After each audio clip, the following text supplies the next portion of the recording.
Sikat, maganda at laging nakabihis ng marangya sa harap ng camera. Sanay tayo na makita ang mga sikat na Pinay celebrity na rumarampa sa red carpet o umiiyak sa mga teleserye. Pero alam mo ba na sa likod ng kanilang magagandang mukha at mamahaling makeup, ang ilan sa kanila ay handang humawak ng totoong baril, gumapang sa putikan at ibuwis ang kanilang buhay para sa Pilipinas? Yes, pumasok sila sa militar. At ang isa sa kanila hindi lang basta dumaan sa training, kundi literal na naging kauna-unahang babaeng celebrity na nakapagtapos ng isa sa pinakamahirap na kurso sa Philippine Air Force. Sino ang tinutukoy ko? Alamin natin.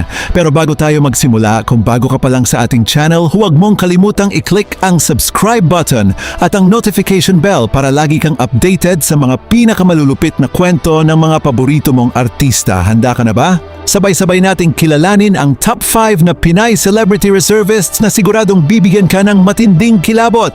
At mag-umpisa tayo sa isang boses na dati mong kinatatakutan sa primetime pero ngayon ay mas nakakatakot na kung makasagupa mo sa labanan. Sino ang mag-aakala na ang isa sa mga orihinal na miyembro ng sikat na grupong Smoky Mountain at ang boses sa likod ng kantang Anak ng Pasig ay magiging isang sundalo? Kilalanin si Sergeant Geneva Cruz ng Philippine Air Force Reserve. Noong taong 2022, sa edad na 46, nagulat ang buong showbiz nang ianunsyo ni Geneva na opisyal na siyang nagtapos ng Special Basic Citizen Military Training. Marami ang nag-akalang for publicity o para lang sa forma ang desisyong ito ng singer-actress, lalo na't kilala siya sa pagiging sopistikada at pag-aalaga sa kanyang kutis. Pero nagkamali ang marami. Sa loob ng military camp, walang celebrity status, walang aircon, walang katulong at walang special treatment. Hinarap ni Geneva ang matinding init ng araw, ang nakakapagod na drills, at ang mahigpit na disiplina ng mga seryosong instruktor. Ayon sa kanya, ginawa niya ito para patunayan na walang pinipiling edad o kasarian ang paglilingkod sa bayan. Ginamit niya ang kanyang impluensya para inspirasyon ang mga kababaihan na maging matapang at physically fit. Sa kanyang graduation, buong bangis niyang isinuot ang kanyang Air Force uniform, bit-bit ang ranggong sergeant. Pero kung akala ninyo ay si Geneva na ang pinakamatapang, teka muna. Dahil ang susunod nating celebrity, hindi lang basta pumasok sa militar para sa training. Isang sikat na aktres ang sumabak sa gitna ng matinding kalamidad sa Catanduanes, hindi para mag-abot ng donasyon habang may nakatutok na camera, kundi para magbuhat ng mabibigat na relief goods bilang isang tunay na kawal ng bayan. Sino ang actress na ito na mas pinili ang putik kaysa sa spotlight? Siya ang tinaguriang rockstar actress ng bansa, kilala sa kanyang mga matatapang na papel sa pelikula, mga tattoos at pagiging bokalista ng isang rock band.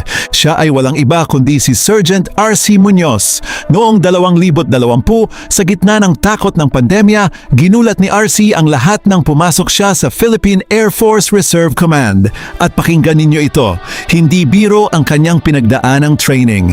Sumailalim si RC sa nakatutunaw patong na physical at mental conditioning kung saan naranasan niyang sumigaw habang nakatutok ang baril, matulog sa gubat at sumunod sa bawat utos ng walang reklamo.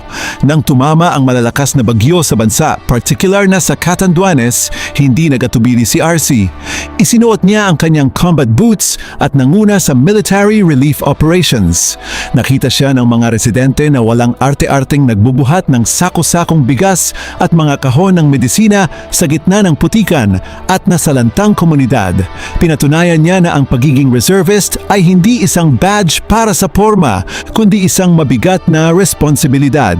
Naging inspirasyon si RC sa mga kabataan dahil ipinakita niya na ang isang babaeng rocker ay may pusong handang magsilbi sa pinakamahihirap na sitwasyon. At kung bilib ka na sa tapang ni Archie Munoz, mas lalo kang mamamangha sa susunod nating pangalan. Dahil ang actress na ito hindi lang basta dumaan sa simpleng pagsasanay. Siya ay nagmula sa isang pamilya ng mga sikat na politiko at artista, ngunit pinili niyang pumasok sa Philippine Army Reserve Command. At ang mas matindi, humawak siya ng mataas na ranggo na may kapangyarihang mag-utos sa mga batalyon. Sino ang tinitingalang Star Santos na ito ng Philippine Army? Ang susunod sa ating listahan ay isang tunay na alamat sa industriya ng showbiz at politika, ang star for all seasons, Lieutenant Colonel Vilma Santos Recto. Kung pamilyar kayo sa kanyang mga pelikula, alam ninyong kaya niyang gampanan ang kahit anong papel.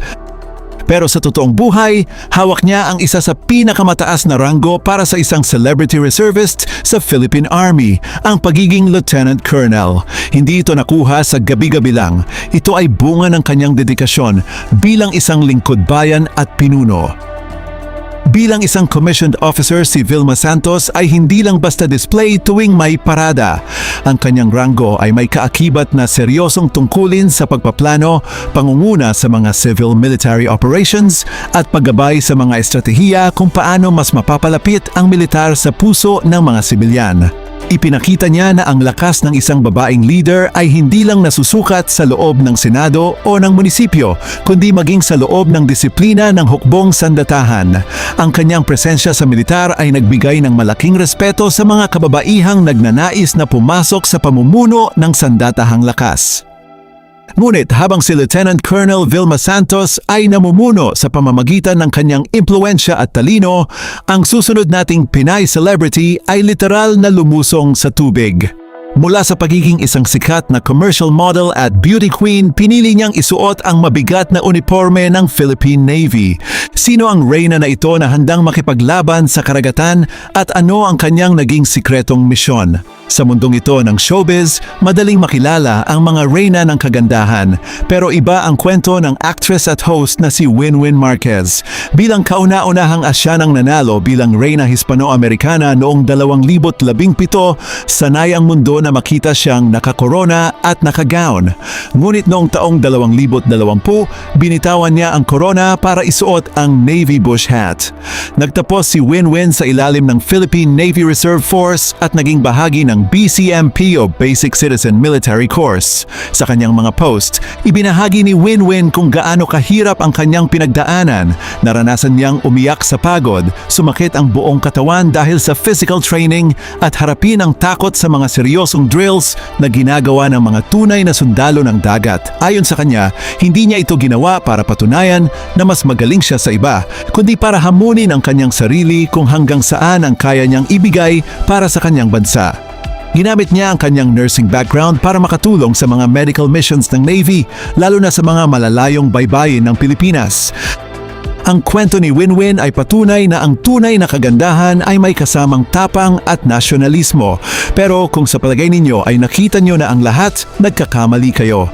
Dahil ang huli at pinal nating Pinay celebrity ay gumawa ng isang ingay na umabot sa buong universo. Bago pa man niya katawanin ang Pilipinas sa pinakamalaking entablado ng kagandahan, sumailalim siya sa isang matinding pagsasanay sa militar na halos walang nakakaalam. Sino ang Miss Universe Philippines na ito na may pusong sundalo? Ang huli ngunit siguradong hindi magpapahuli sa ating listahan ay walang iba kundi ang nag-iisang Michelle D. Bago pa man natin siya hinangaan sa kanyang snake walk at bago niya nakuha ang titulong Miss Universe Philippines, tahimik na tinatahak ni Michelle ang isang landas na puno ng disiplina. Siya ay opisyal na reservist sa ilalim ng Philippine Air Force matapos niyang matagumpay na makumpleto ang kanyang Basic Citizen Military Training.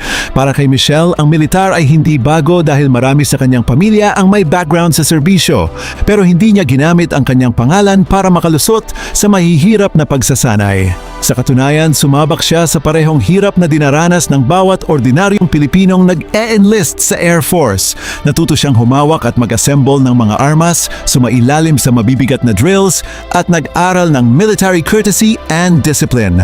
Ayon kay Michelle, ang pagiging isang sundalo ay nagbigay sa kanya ng kakaibang pananaw sa buhay. Isang pananaw na bitbit ang disiplina at pagmamahal sa bayan na ipinamalas niya rin noong lumaban siya sa Miss Universe stage. Ipinakita ni Michelle D. na ang isang modernong Pinay ay pwedeng maging reyna sa entablado at tagapagtanggol ng bansa sa oras ng pangangailangan. Ang kanyang dedikasyon ay patunay na ang mga kababaihan sa showbiz ngayon ay hindi lang basta mukha ng aliw, kundi mukha rin ng katapangan, serbisyo at tunay na makabayang puso. Mula kay Geneva Cruz, RC Muñoz, Vilma Santos, Winwin Marquez hanggang kay Michelle D.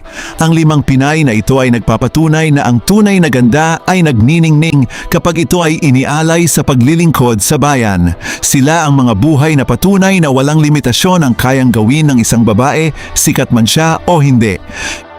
Kayo mga katropa, sino sa 5 Pinay celebrity soldiers na ito ang pinakahinangaan ninyo ang tapang at kwento?